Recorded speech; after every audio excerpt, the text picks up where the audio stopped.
Good day, everyone. This is Miss I, and today we will be discussing our lessons in oral communication quarter 2.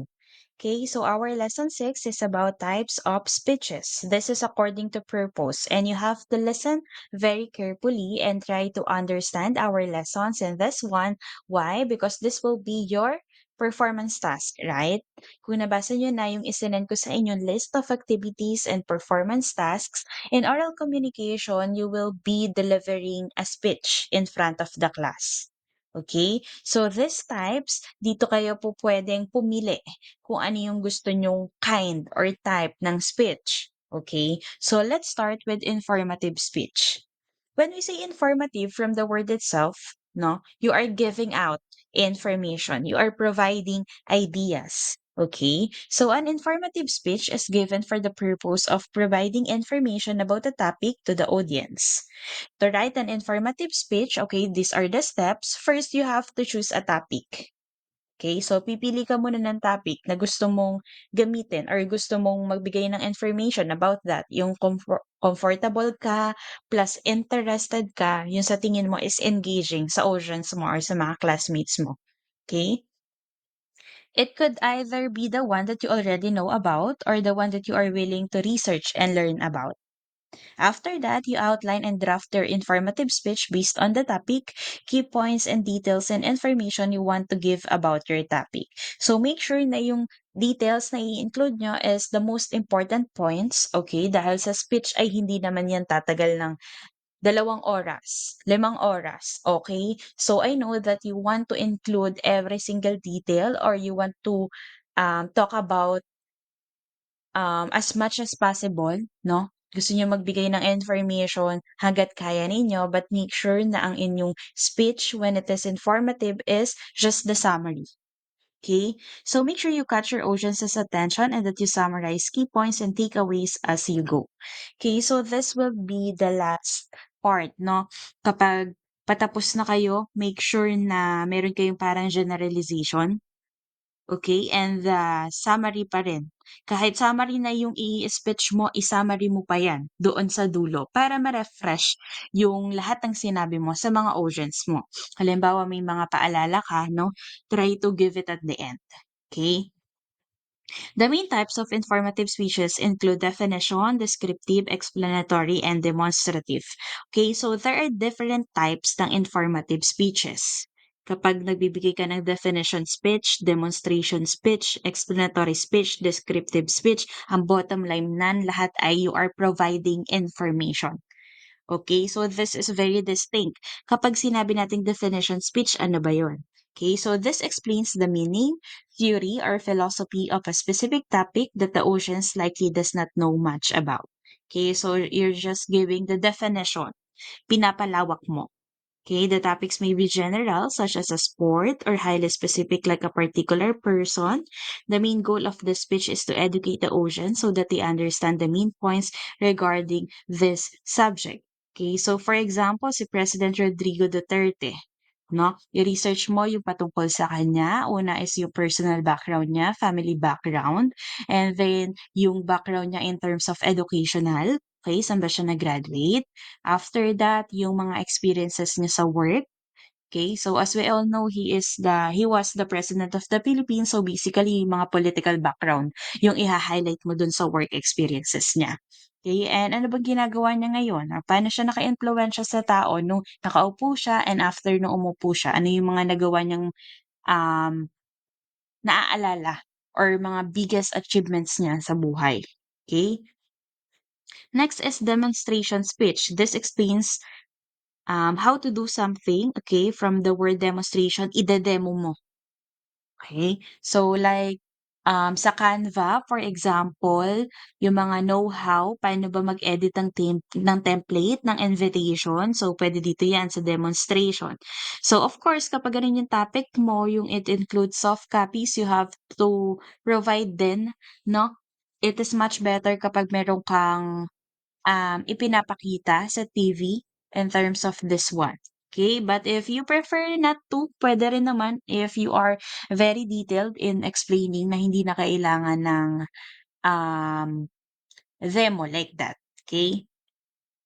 If you have ever sat through a lecture where a teacher explained how to create a bibliography, then you have heard a demonstration speech.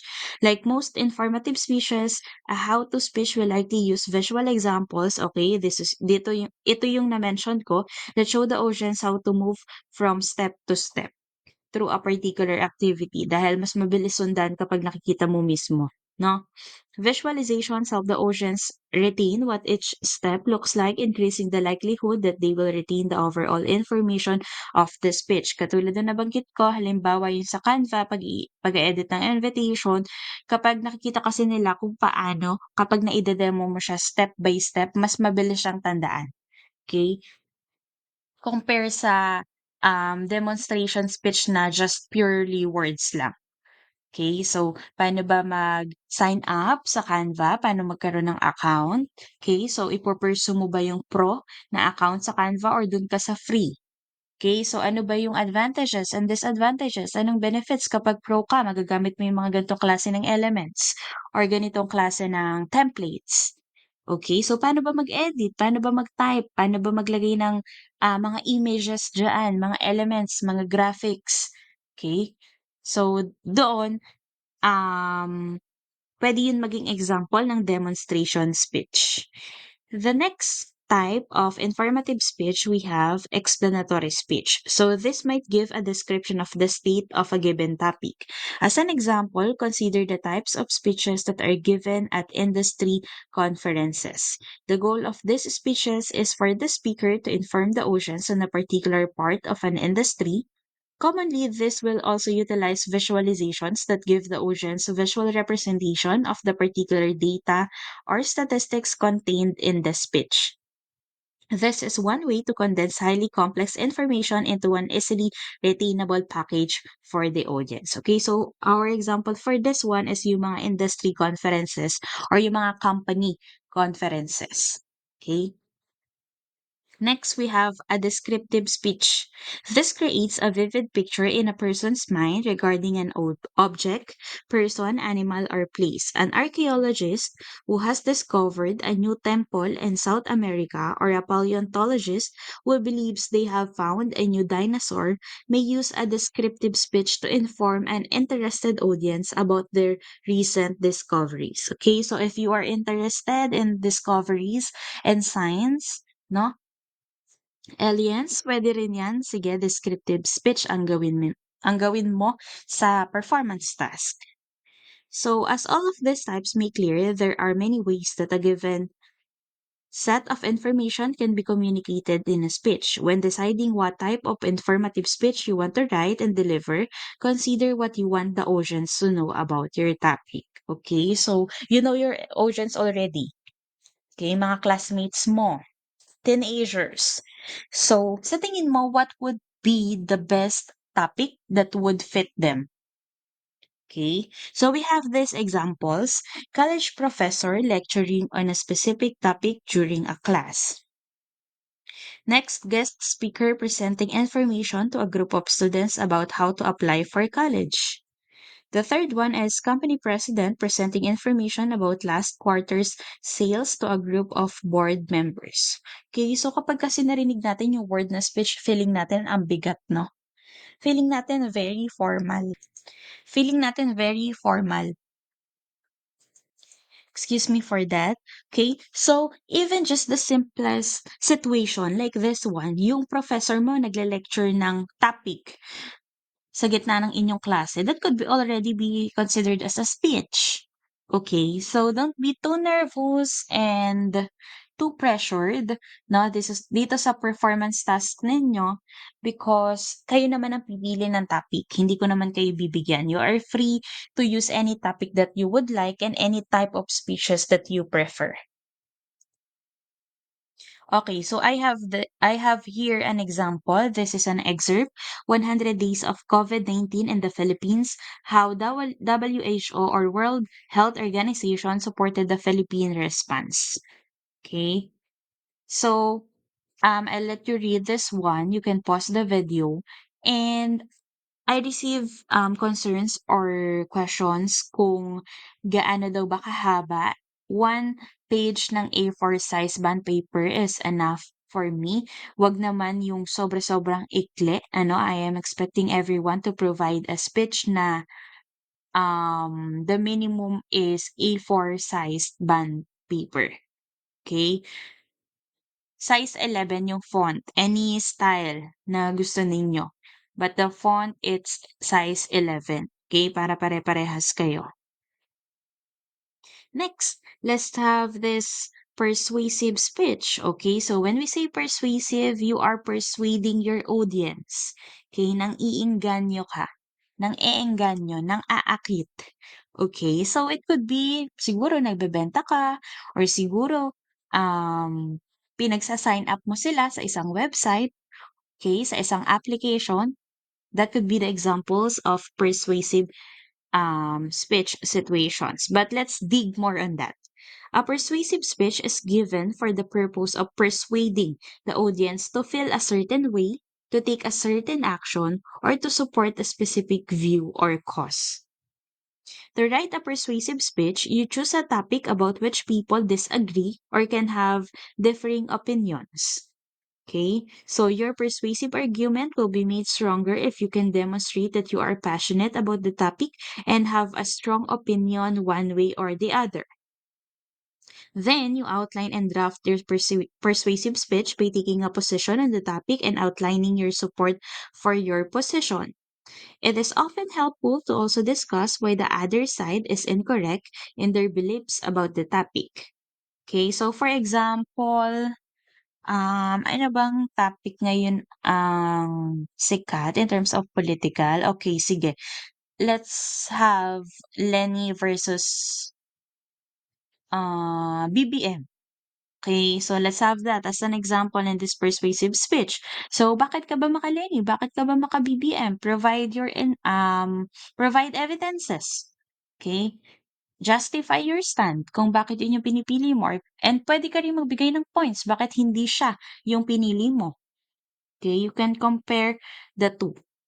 Then after that, make sure you catch your audience's attention again and that you summarize key points and takeaways as you go. Okay, so for every speech, regardless of the type, you have to always provide takeaways or yung generalization or yung summary ng lahat or ng buo mong speech. Okay? So sa persuasive, hindi lang siya para mag-take ng certain action yung audience mo. Pwede rin na para makaramdam sila ng certain feeling that you want them to feel. Okay, so here are some examples. A teenager attempting to convince her parents that she needs to be able to stay out until 11 p.m. instead of 10 p.m.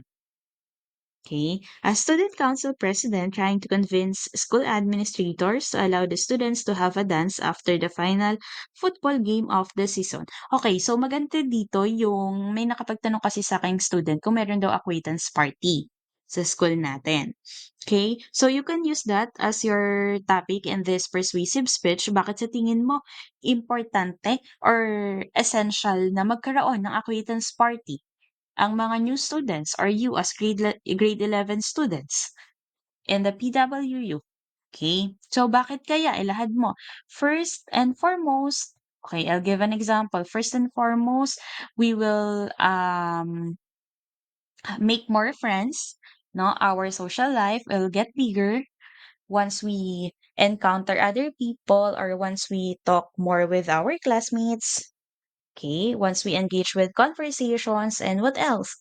Um, it will make us feel relaxed because this could be our escape or relax time or break from ACADS.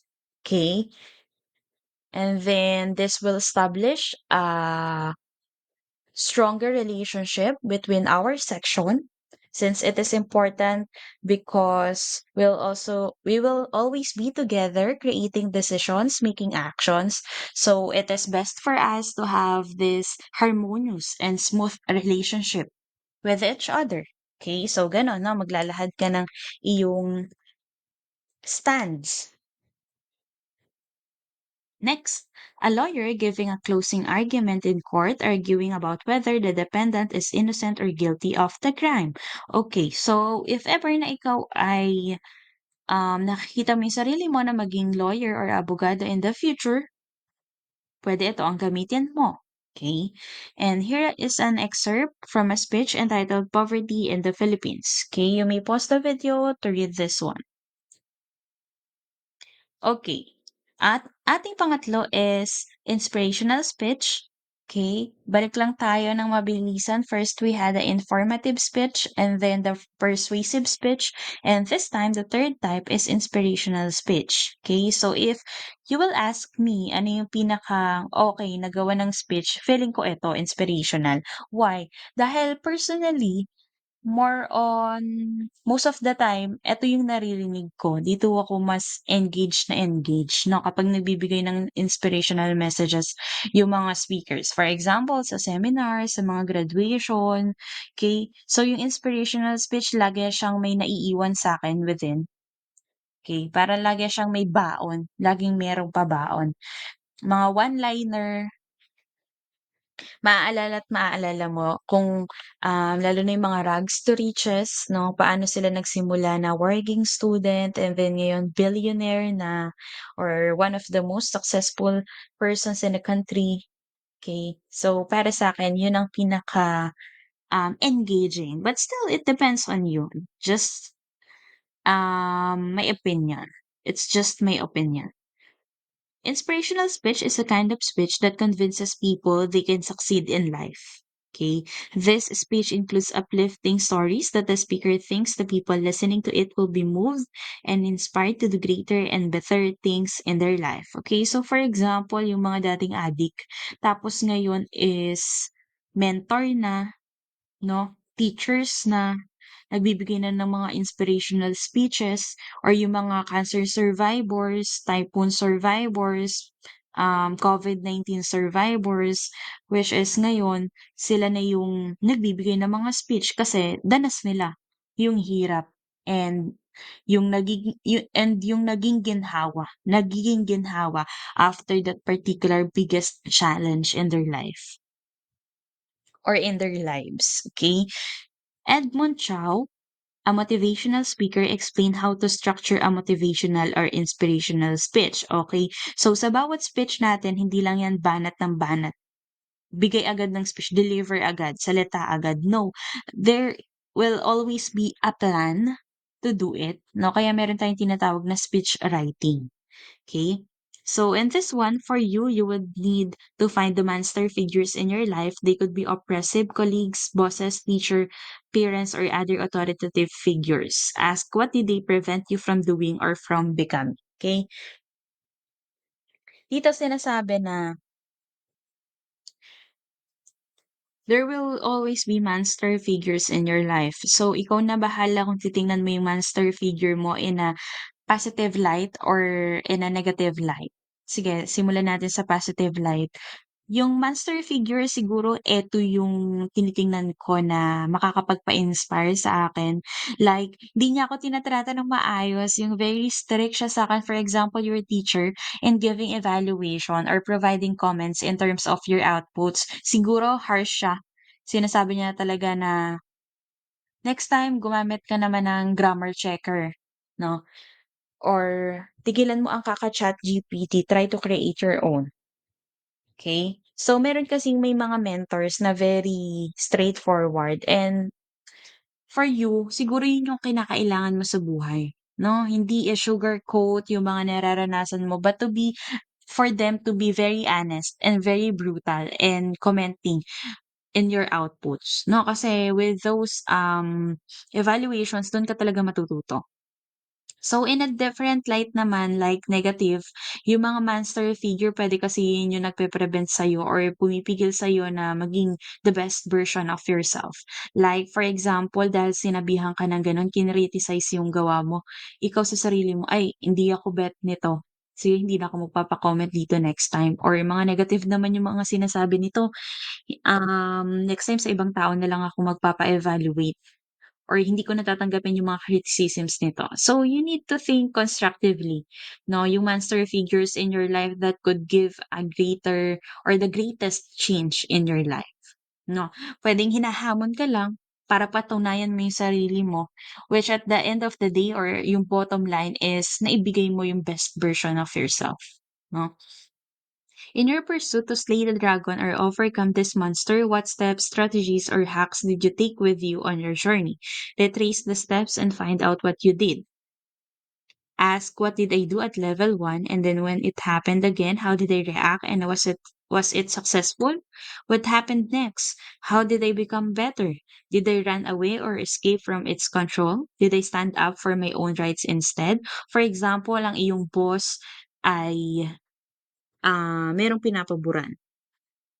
Okay. So, kayo parehas kayong bago, dalawa kayo, ikaw lagi yung gumagawa and yung mga gawa mo is maaayos naman, mas okey kumpara dun sa isa mong katrabaho. Pero ang laging kino-commend is yung isa mong katrabaho, okey? So, ikaw paano mo ite-take yun? Ite-take mo ba yun negatively? Papatunayan mo ba lalo yung sarili mo? Ite-take mo ba yun positively or aawayin mo yung katrabaho mo, aawayin mo yung boss mo, sasabihin mo na, "Ako may gawa nito, bakit siya ang lagi mo binibigyan ng mga appraisal, siya ang lagi mo pinupuri." Okay, so it's on you. It depends on you. Puwede mong ikuwento 'yan in your inspirational speech. Like nabully ka dati, pero ngayon you stand up for what is right. Hindi mo ginawa yung dating masamang ginagawa sa'yo ng mga kapwa mo and ngayon meron ka ng organization na itinayo, which is to defend the bullied students. Okay, so there are cases like that, situations like that na nagpa-inspire sa kanila para ipagtanggol naman yung mga taong naaapi, which is naranasan niya din before kung paano maapi in that way, okay? So you see, the things you did are the things that help develop your values, your inner strength, your resilience, your determination, and your authenticity in becoming who you are. And that's the inspiring part. Make the emotional connection for your audience and invite them to take similar actions. This is where you can motivate them to regain their confidence or faith in themselves or in a higher power. This is also important in helping them connect with your story heart to heart, where they can feel you and can empathize with you. But more importantly, because they see that you have done it, they know now that it's possible for them too. That's the positive effect you want in your audience. Okay? So, sa inspirational speech, ang gusto mo lang naman diyan is makapagbigay ng payo, halimbawa na parehas kayo ng nararanasan or makapagbigay kumpiyansa dahil pinanghihinaan na ng loob, ayaw ng magdiretso sa pagdedesisyon, gusto na mag-back out dahil nahihirapan, okay? So, yung inspirational speech mo should drive them to push through, to achieve their dreams despite of the challenges and hardships they are facing right now. Okay. So, hindi naman kailangan na magpaiyak ka sa inspirational speech. Hindi porket umiyak yung audience mo that could be considered as an effective inspirational speech. No, kahit tahimik yung audience mo, nakatingin lang yan sa'yo. Yung actions niya, yung magpo-prove or doon sa mga pipiliin niyang decisions or actions after your speech, doon mo makikita kung effective ba yung ginawa mong inspirational speech for them. Okay. Another example is uso kasi ngayon yung mga employees na nabu-burnout but still they are sticking with the company because feeling nila wala ng ibang tatanggap sa kanila or hindi enough yung experience nila with that particular company para tanggapin ng ibang kumpanya or para makahanap ng mas magandang trabaho. Okay, so lagi yang may tanong sa likod ng mga isip like, what if yung company na mahanap ko is mas hindi okay, mas mababa sahod, mas hindi mababait yung mga kasama, mas terror yung boss, okay? So ikaw, you have to inspire them na get out of their comfort zone. Kung ikaw nabubuli, kung ikaw nadi-disrespect sa lugar na kinabibilangan mo, move out of it, okay? Make them go out of their boxes. Napakalawak ng mundo. Meron at meron kang makukuha at ma-e-experience na mas better. You just have to start it within yourself. And you, as a speaker, you have that opportunity to influence them, to inspire them. Okay? Alright, so dito na tayo sa speech acts. This is our lesson 7. In linguistics, a speech act is an utterance that serves a function in communication. It is the action that the speaker wants to provoke in his or her listener's thoughts. People perform speech acts when they want to express an apology, greeting, request, compliment, invitation, complaint, warning, promise, refusal, or declaration. Okay? So, yung speech act, ito yung utterance or yung words mismo. Halimbawa, please get me a glass of water. Yung pagkakasabi mo na, please get me a glass of water, yun na yung speech act. Okay? So, iisa-isahin natin mamaya yan. Speech act may contain a word like sorry to express an apology, like in the sentence, I am so sorry for not calling you when I got home. Speech acts require not only the knowledge of the language, but also the appropriate use of language in a given context. One can say that speech acts are an important aspect of communication.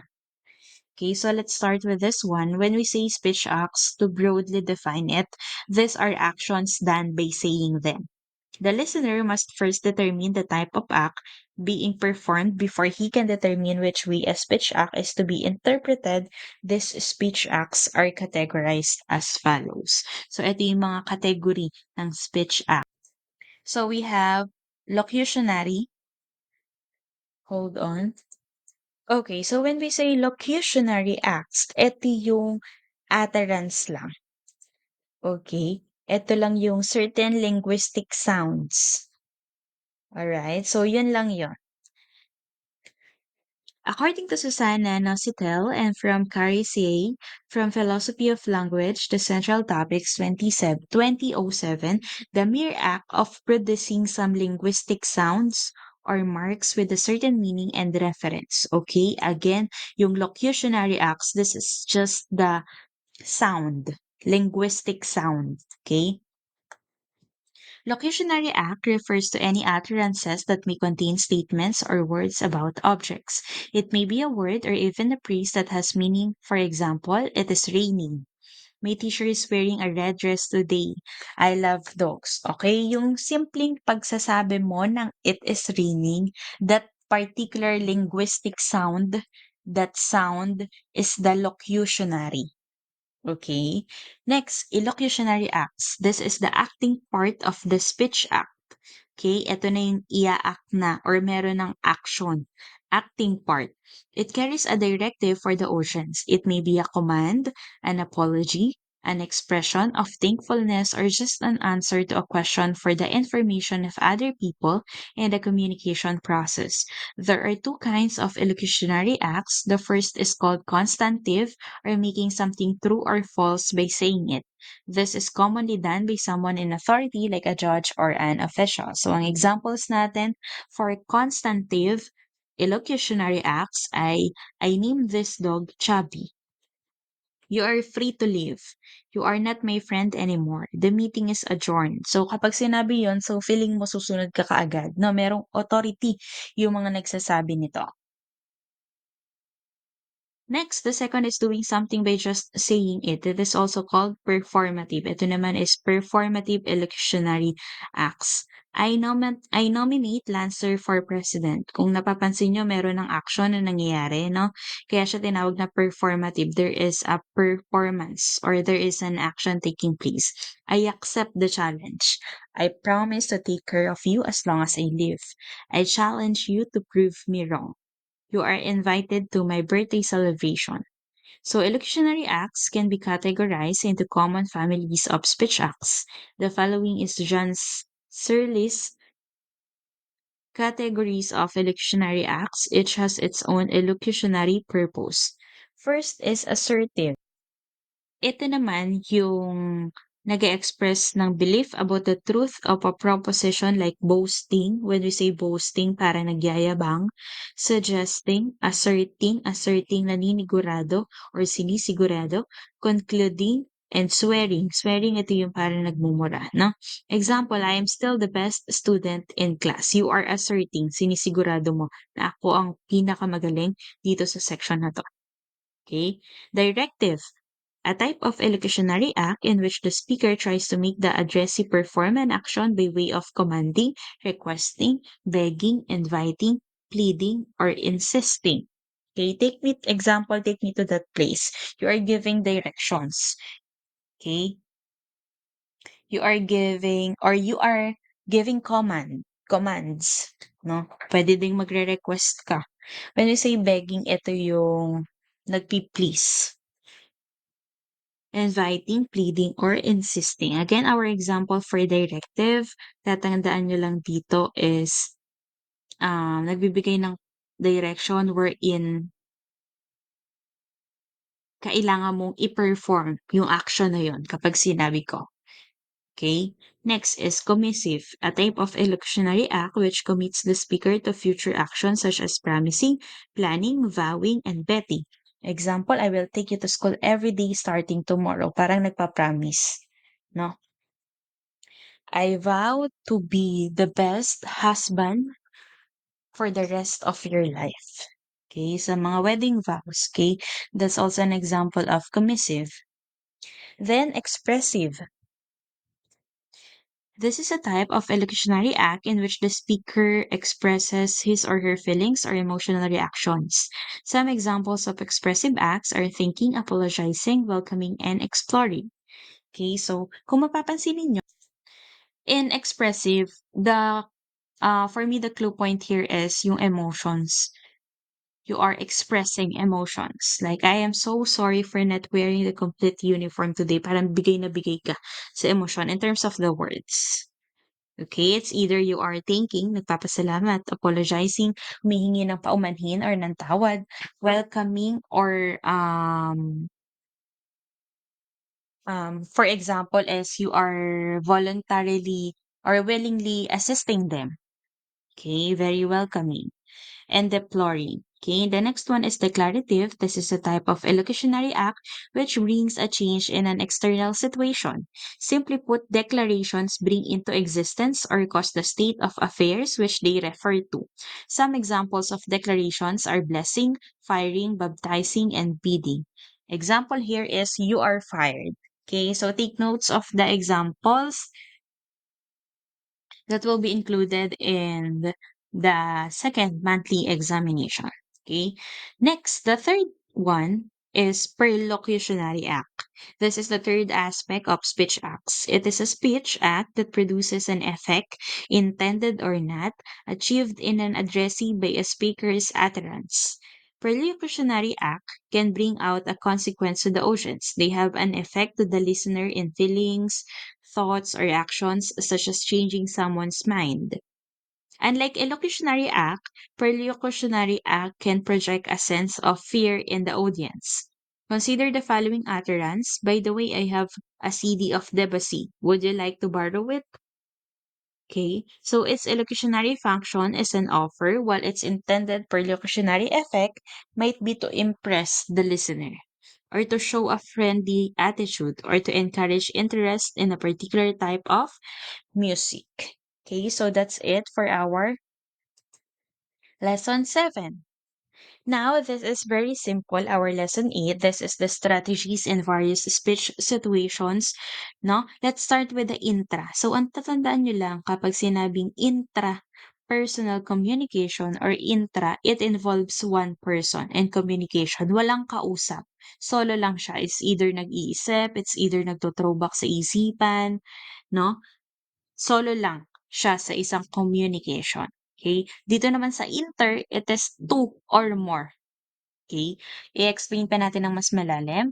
When we say intra-personal communication, it refers to communication that centers on one person where the speaker acts both as the sender and the receiver of message. Ano yung mga examples natin dito? You spent the night thinking and analyzing why a student from the other class talked to you on the way home and you decided it probably meant nothing. Okay, so ikaw lang yon. Nag-iisip ka lang. No? Next, you felt happy while thinking about how your teacher appreciated you for submitting your project before the due date and you reflected on why this was so. Okay, so if you would have noticed, meron yung mga clue words, no? Yung thinking, yung reflected, no? Analyzing, thinking ulit. Ibig sabihin, iniisip mo lang, wala kang ibang kausap. Okay, that's intra one person. Next, interpersonal communication. It refers to communication between and among people and establishes personal relationship between and among them. Okay? So sa inter, dito naman ay two or more persons na ang involved sa communication, and we have types of interpersonal context. First is dyad. So when we say dyad communication, this refers to communication that occurs between two people. Again, pag dyad, dalawang tao lang ang involved. For example, you offered feedback on the speech performance of your classmate. Okay, so ikaw, kinakausap mo si classmate mo, sinasabi mo na, uy, ang ganda nung performance mo ha, nakapag-practice ka ng maayos. Okay, so kung dalawa kayo na nag-uusap, yun ay dyad communication. Next, you provided comfort to a friend who was feeling down, okay, heartbroken, si best friend, and nag-open up. Or kahit hindi nag-open up, malungkot lang yan. So, ikaw, you help her, you try to console her, you give motivational advices. Okay, so dalawa kayong nag-uusap. Again, pag dalawa, that's dyad communication. Next, we have small group. This refers to communication that involves at least three, but not more than 12 people, engaging in a face-to-face interaction to achieve a desired goal. All participants can freely share ideas in a loose and open discussion. Okay? So, dito naman sa small group, kayo ay 3 hanggang 12. Okay? 3 to 12 people talking or communicating. Examples, you are participating in an organizational meeting which aims to address the concerns of your fellow students. Another example, you are having a discussion with your group mates on how to finish the assigned tasks. Okay, so next we have public communication. This refers to communication that requires you to deliver or send a message before or in front of a group. Okay, so kapag meron kang audience sa harapan mo, ibig sabihin sa audience ay marami, no? Grupo. Yun ay public communication. The message can be driven by informational or persuasive purposes. Ano yung example ng public? Again, pag sinabi nating public, ikaw ay nagsasalita sa harapan ng grupo, no? Sa harapan ng audience. You deliver a graduation speech to your batch, and you participate in a declamation, oratorical, or debate contest watched by a number of people. Okay, again, that's public communication. Next, we have mass communication. Paano naman kapag mass? This refers to communication that takes place through television, radio, newspapers, magazines, books, billboards, internet, and other types of media. Okay? Pag mass communication, meron ng media na kasama. Okay? So, for example, you are a student journalist articulating your stand on current issues through the school's newspaper. Okay. Uy, may nakita ko newspaper. Basically, hindi ito nagsasalita sa harap ng maraming tao. So that is mass communication. Next, the production of live events that are communicated to a broad audience such as concert that is broadcast by internet, radio, or television. Okay, may na-mention ulit na mga media like internet, radio, and television. So that's basically mass communication. Okay. Next, organizational communication refers to communication that occur within organizations such as corporations, nonprofits, governmental bodies. It includes both communications within an organization and public-facing communications. Okay? So, ang clue word nyo naman dito sa organizational communication is kapag merong organization. Okay, as simple as that. Kapag merong company, pag merong mga grupo na kinabibilangan. For example, is a manager discussing a new project to his or her subordinates. Again, kapag merong company or organization na kinabibilangan, that's organizational communication. Our second example, a club president discussing the organizational rules. Okay, so, balikan lang natin ng mabilisan. Sa interpersonal, meron tayong dyad, meron tayong small group, public communication, mass communication, and organizational communication. Okay, so move na tayo dito sa intercultural communication. So we already discussed this in our lesson 5, no? This refers to communication of different groups of varied cultures gather and convey information correctly and skillfully in a manner acceptable to the group's diverse opinions. Again, pag intercultural communication, magkakaiba kayo ng kultura, pwedeng magkaiba kayo ng lengguwahe, pwedeng magkaiba kayo ng relihiyon, okay? Puwedeng magkakaiba kayo ng mga, um, family backgrounds, okay, or yung pinagmulan. Example natin is an American and African share their views. Another example, a Chinese politician's discussion with an American leader. Okay, so that's it for our lesson 8. Now we will have our lesson 9. Ito na ang principles of speech writing, which is basically you will be needing in your performance task as well. Okay, so principles of speech writing. Many people assume that professional writers find writing of any genre easy, that when they sit down at a keyboard, the right words just flow. Okay? So sinasabi dito na feeling natin yung mga madalas mag-speech, yung mga professionals, yung lagi mga guest speakers sa mga seminars, no? Feeling natin ang gagaling nila. Na isang upuan lang, kung anong naisip nilang topic is magagawa na agad nila ng speech. Okay? So basically, hindi daw gano'n. Kahit sobrang pro mo na or sobrang galing mo na sa paggawa ng speech, nagsisimula ka pa rin sa first step, no? Which is sa pagpili ng topic. Next step is pag-research. Next step is pag-outline ng mga important points, no? So, kahit yung pinakamagaling sa paggagawa ng speech is nagsisimula pa rin doon sa step-by-step nating procedure and ginagawa pa rin iyong guidelines para magkaroon ng isang magandang output in terms of speech writing. Siyempre, hindi ka naman makakapag-deliver ng speech kung wala kang speech writing na prosesong gagawin. Okay? So, lahat yan isinusulat mo muna bago mo sasabihin. No? In fact, these writers know that a writing is a hard work. They don't expect to achieve perfection in one draft or just in one sitting. Okay. So ikaw, kapag nagagawa ka na ng speech mo, kung feeling mo is hindi pa yun enough or nakailang ulit ka na, don't worry. Okay? Don't be pressured. Don't be too hard on yourself. Dahil kahit yung pinakamagagaling na nagagawa ng speech ay nararanasan din yun or naranasan din yan. Okay? Hindi mo makukuha lahat ng isang upuan lang, ng isang 30 minutes lang, ng isang oras lang, okay. Moreover, I will be checking your speech kung meron kayong ginamit na applications like ChatGPT or kinopy-paste nyo lang or hindi nyo original content. Okay, so basically kapag na found out ko na ganun nga yung case, kinuha nyo lang, no? Hindi yan considered as your performance task. You have to redo it. You have to make your own speech. Hindi kailangan na super perfect ang grammar. Hindi kailangan na super highfalutin ang mga words na gagamitin. Okay? You just have to make sure na in your speech, you do it in your own. No? Pwede kang mag-research pero bawal kang kumopya ng gawa ng iba. Okay? They regard writing as a series of steps or activities known as the writing process. Learning to use this process coupled with the principles of writing can help you express your ideas well and succeed at writing.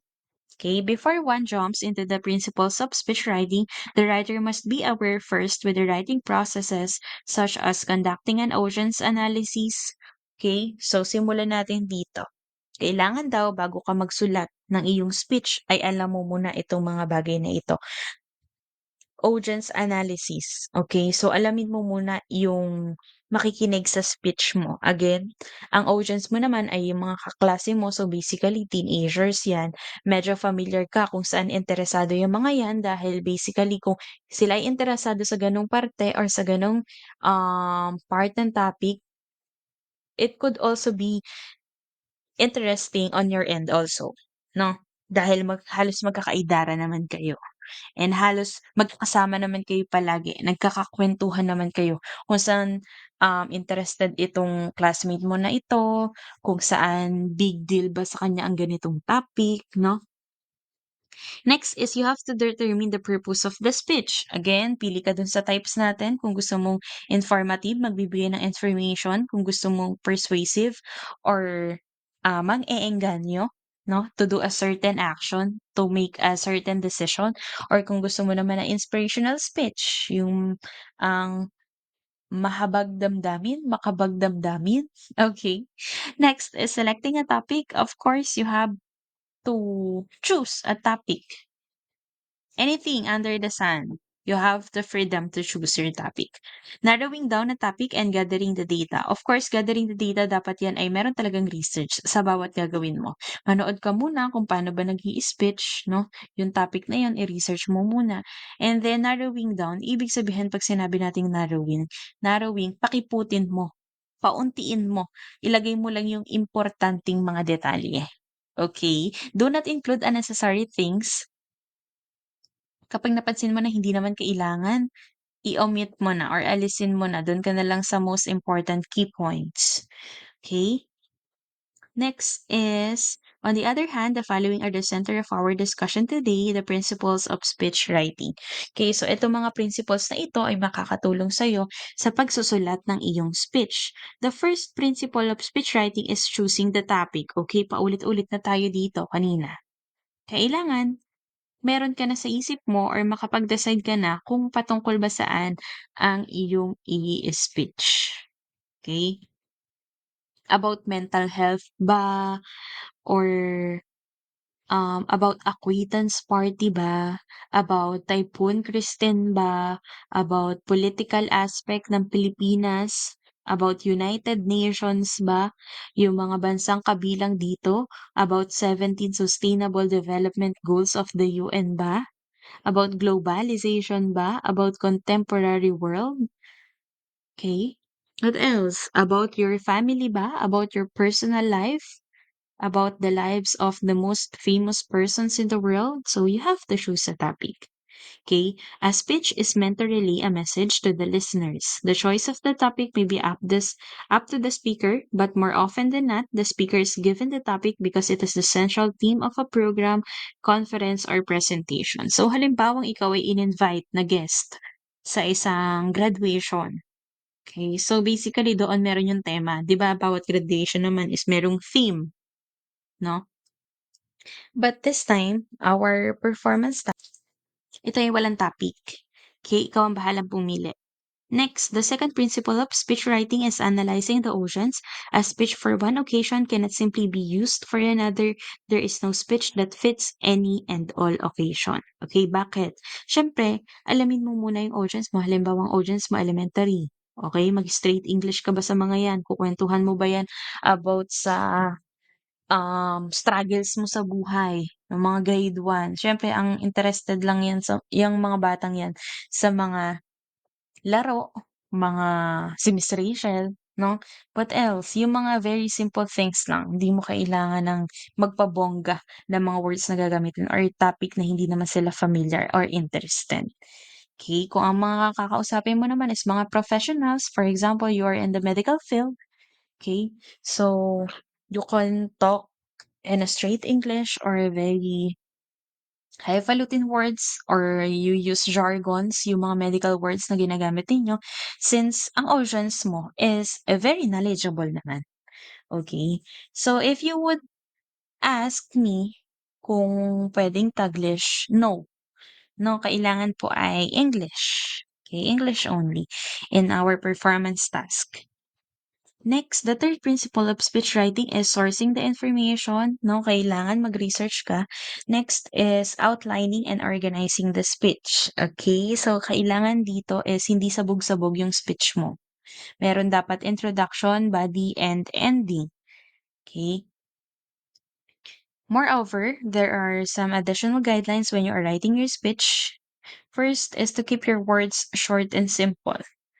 Your speech is meant to be heard by your audience, not read. Okay? So, i-explain mo or ilahad mo sa pinakasimpleng words, pinakamaikli. Kasi hindi naman, meron kang only time to deliver your speech, no? Kailangan yung interest or level of interest nila from the start is ganun pa rin until the end. Next is avoid jargons, acronyms, and technical words, no? Kunwari, ang gamit mo is ICT. Okay, napag-usapan natin yan sa 21st. So, kung ICT, kailangan sa una sasabihin mo muna ano bang meaning ng ICT. Okay, so hindi pwedeng first word mo palang ICT is ganon-ganon. Oh, what is ICT? Ako na-audience mo magtataka ako kasi hindi mo naman in-explain ano ba yung ICT. Okay, so pwede kang gumamit ng acronyms. Ang nakalagay lang naman is avoid or iwasan. No, hindi naman sinabing bawal. Kailangan mo lang ilahad or explain ano bang ibig sabihin nun muna. Okay, ano ba yung I, ano ba yung C, ano ba yung T sa ICT? Okay, make your speech more personal. Use the personal pronoun I, but take care not to overuse it. When you need to emphasize collectiveness with your audience, use the personal pronoun we. Okay? Use active verbs and contractions. These add to the personal conversational tone of your speech. Be sensitive of your audience. Okay? Ito ay isa sa pinaka-importante, no? Be very careful with your language, jokes, and non-verbal cues. Pwede ang jokes, ha? Pwede ang jokes, but hindi pwede yung green jokes, yung mga mura, no? Hindi pwede yung mga ganun. Next is use metaphors and other figures of speech. This will effectively convey your point. Mga metaphor, simile, personification, foreshadowing, pwede kang gumamit na. Next is manage your time. Well, make sure that the speech falls under the time limit. Okay, so I think hindi pa ako nakakapagbigay ng time limit sa speech. I'll be researching about it kung ano ba yung usual time that would also fit our class schedule. Okay, I'll let you know if meron ng decision. Okay, we're done with the speech writing. Alam niyo na kung paano magsulat ng speech. Ngayon naman is principles of speech delivery. Ito naman yung actual na pag-i-speech ninyo. Okay? So, it is said that public speaking is a process of imparting ideas, sharing insights, and giving information to broaden one's comprehension and experience. It is a kind of communication matter that involves a speaker delivering prepared speech to an audience through both oral and visual symbols. Again, kung gagamit ng projector, pwede provide flash drive, okay? Or send me ahead of time yung gagamitin ninyong PowerPoint if ever para matulungan ko kayo ako na ang mag-flash sa TV natin or sa projector, okay? According to Beef and Beef, 1997, public speaking is both an art and science. An efficient public speaker crafts artfully and creatively a message while relying upon time-tested principles of human communication. Okay, so naka-receive din pala ako ng question kung pwede daw nabasahin lang the entire speech. Okay, so ang hindi pwede is yung hawak mo si papel at nakatingin ka lang sa papel simula una hanggang dulo. 'Pag sinabing kung puwedeng gamiting guide yung hard copy ng speech, ang ibig sabihin nun is nagbabasa ka ta's magsasalita ka habang nakatingin ka sa audience mo, okey? Pero yung babasahin mo lang simula una hanggang dulo, yun ay hindi po puwede. When we speak of speech communication, it always ends up with the concluding activity, which is the speech delivery. In this lesson, you will be honed on the different principles of speech delivery, which will surely prepare you not only physically, mentally, and emotionally, but also confidently in facing an audience and delivered a great speech. The principles that this lesson will focus on will be thoroughly discussed. Okay, so meron tayong 7 principles of speech delivery which an effective speaker needs to follow. Okay, before isa-isahin natin yung 7 principles, ang pinaka-importante, I'll tell you what, is to practice. Okay? Sa harap ng salamin mag-speech ka. Sa harap ng kapatid mo, nanay mo, tatay mo, kaibigan mo, kamag-anak mo, kahit sino, boyfriend, girlfriend mo, mag-speech ka. Try to practice. Dahil kapag nagpa-practice ka, nabi-build yung confidence mo. Alam ko na yung gagawin dito dahil na-practice ko na 'to. Okay, huwag kayong haharap sa performance task na wala kayong practice kahit isang beses, dalawang beses, tatlong beses.